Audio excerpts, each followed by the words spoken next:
Hello बच्चों, कैसे हैं आप सब। आज की हमारी कहानी का शीर्षक है राजा का सच्चा धर्म। ये कहानी बहुत पुराने समय की है, जब सम्राट अशोक का शासनकाल चलता था। उस समय एक बार राजा सम्राट अशोक के राज्य में सूखा घोषित हो गया। लोगों के पास अनाज और धन की कमी हो गई। लोग दाने दाने के लिए मोहताज होने लगे। उनके पास कोई भी साधन नहीं था जिससे वह अपनी दिनचर्या आसानी से चला सकें। लोग परेशान हो रहे थे। यह देखकर राजा अपने सैनिकों को आदेश देते हैं और कहते हैं कि मेरे राज्य के सभी भंडार मेरे प्रजावासियों के लिए खोल दिए जाएं। इतना कहने पर राजा के सिपाही मंत्रियों के साथ मिलकर राजा के भंडारण से अपने प्रजा के लोगों को अन्न देने लगे। राजा के राज्य में महल में पूरे दिन अन्न का वितरण होने लगा। अनाज पाने के लिए बहुत लंबी कतार लगी रहती थी। एक दिन कतार बहुत ही लंबी थी।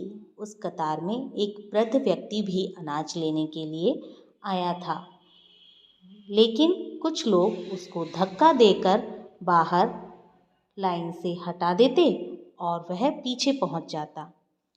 सैनिक अनाज वितरण में लगे हुए थे। उन्होंने बहुत सारे लोगों को अनाज दिया। आखिर में वृद्ध व्यक्ति अपनी बारी का इंतजार करते हुए उठा और अपना झोला लेकर सैनिकों के पास पहुंचा और उनसे अन्न मांगने लगा। सैनिक वृद्ध व्यक्ति की बात सुनकर उनसे बोले कि बाबा, आप कल आइए, आज तो अन्न खत्म हो गया है। यह सुनकर वह वृद्ध व्यक्ति उदास हो गया। उसके पास अन्न नहीं था। वह कहता है, कल तो बहुत देर हो जाएगी। इतने में एक हष्ट पुष्ट व्यक्ति वहाँ आता है और सैनिकों से उस वृद्ध व्यक्ति को थोड़ा सा अनाज देने के लिए आग्रह करता है।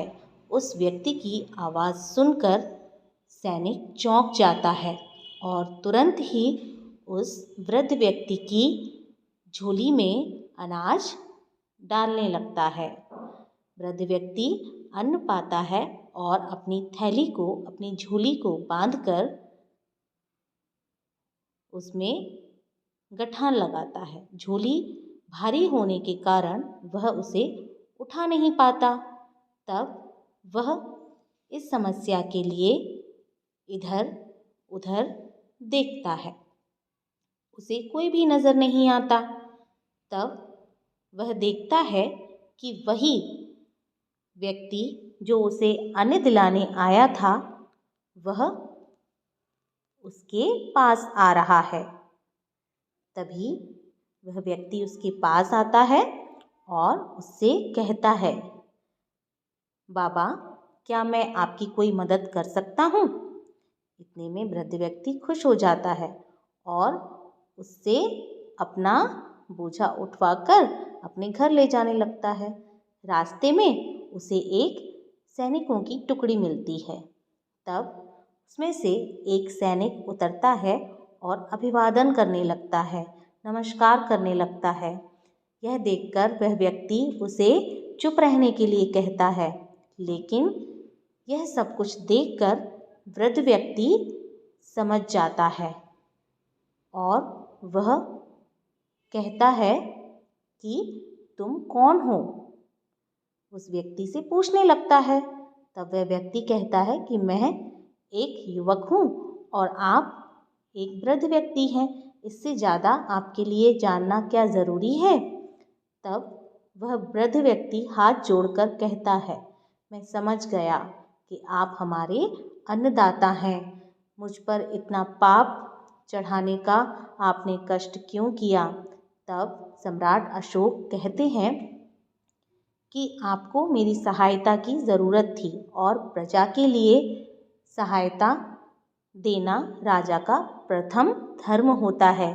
प्रजा के पालन में तत्पर रहना एक राजा का धर्म है। मैं आपको घर तक छोड़कर आता हूँ। वृद्ध व्यक्ति के मना करने पर भी राजा उसको घर तक छोड़कर आए। सम्राट अशोक इतने दयालु और कर्मठ थे। दूसरे दिन उन्होंने सभा में अपने सैनिकों को बुलाया और उनसे विनम्रतापूर्वक कहा कि कल आप लोगों का बर्ताव अच्छा नहीं था। आप लोगों को सबसे पहले बच्चों और वृद्धों के बारे में सोचना चाहिए, उनका ध्यान पहले रखना चाहिए। आगे से ऐसी गलती नहीं होनी चाहिए। यह मेरा आदेश है। राजा की बात सुनकर सैनिकों ने अपने करने के लिए माफ़ी मांगी और उन्होंने कहा, महाराज हमें माफ़ कर दीजिए, आगे से हम इस बात का पूरा ध्यान रखेंगे। दोनों सैनिक अपने कार्य पर चले जाते हैं। तो बच्चों, इस कहानी से आपने क्या सीखा? कहानी हमें सिखाती है कि हमें हमेशा निर्बल, कमज़ोर, असहाय एवं वृद्ध लोगों के प्रति सहानुभूति और कोमल भाव रखना चाहिए। उनके प्रति हमेशा सहायता का भाव रखना चाहिए, जैसे कि सम्राट अशोक ने उस वृद्ध व्यक्ति की सहायता की। Thanks for watching.